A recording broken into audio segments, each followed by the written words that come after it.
This presentation is going to cover 4 different early childhood education models. The first of these models is the Montessori method. Montessori education was developed by Maria Montessori and is an early childhood education model that has been growing in popularity in recent years.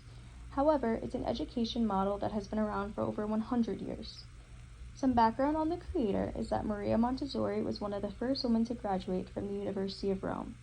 She went on to work with mentally impaired students, and through her observations, she realized that they are capable of learning seemingly impossible things if given the space, practice, and materials to thrive to the best of their capabilities.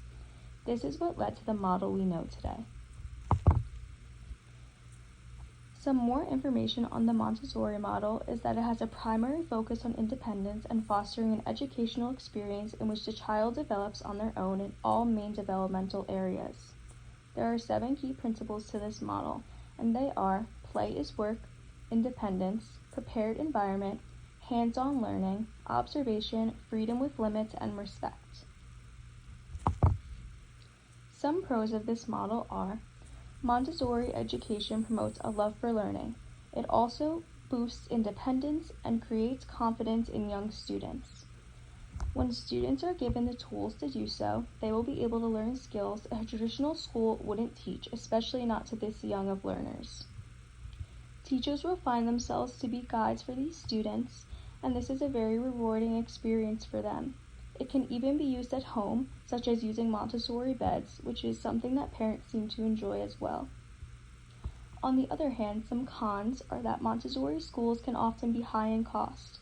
This means that it's not accessible for families of all socioeconomic backgrounds. Students as well as teachers may struggle with it as well because it has a lack of structure. It also poses the challenge of switching to traditional schools later on, as they are drastically different, and this could confuse and discourage students. Some more historical context is that this model is directly related to Maria Montessori, who developed this model as a result of her experiences with special needs children. She went on to spend 6 years in India during World War II, and this is where her model still remains very popular to this day. The second model, the high scope model, for early childhood education originated as a research project called the Perry Preschool Project during the years of 1962 to 1967. During this time, a small school reform group in Michigan researched their question on, if underserved children participate in an early childhood program, will this help improve their academic abilities? As a result of their research, the high scope model was born and is still a method proven to get direct results from students to this day. More information on the high scope model is that it focuses on active participatory learning. This means that students are viewed as partners in their own learning, and the philosophy believes that children learn best as doers. The high scope model has 5 main principles. These principles are materials, manipulation, choice, child language, and thought, and support from adults. Pros of this model are that it promotes critical thinking skills in young children and puts focus on individualized learning plans for teachers. They experience partnerships with students in order to get them to achieve their highest learning potential.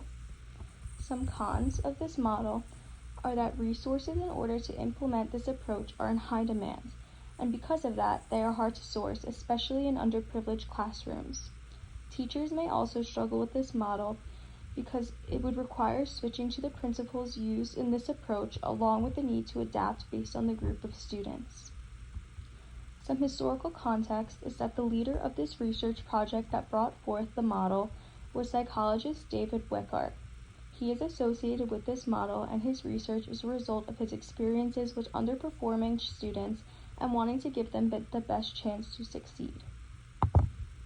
The third model, the Reggio Emilia model, was founded by educator and philosopher Loris Malaguzzi and the parents of the community of the students in which she served. This model was founded in Italy during World War II, and its educational philosophy emphasized that children are creative, with a focus on children's rights and their ability to be individuals, despite their young age. More information on this model is that there are 5 key principles to the Reggio Emilia model. They are that children are connected, children are communicators, the environment is the third teacher, educators are partners, nurturers, and guides, and families as well are also partners. These principles help to ensure that the philosophy of the approach is met. These principles also focus on catering to a child's 100 languages, which means that it supports the ways in which they communicate and interact with others, especially in a learning setting. Pros of this model are that the Reggio Emilia approach helps foster a love of lifelong learning in young students. It also prioritizes their creativity and individuality. It can create strong community relationships and allow for many forms of self-expression. Some cons are that this model may pose challenges for teachers.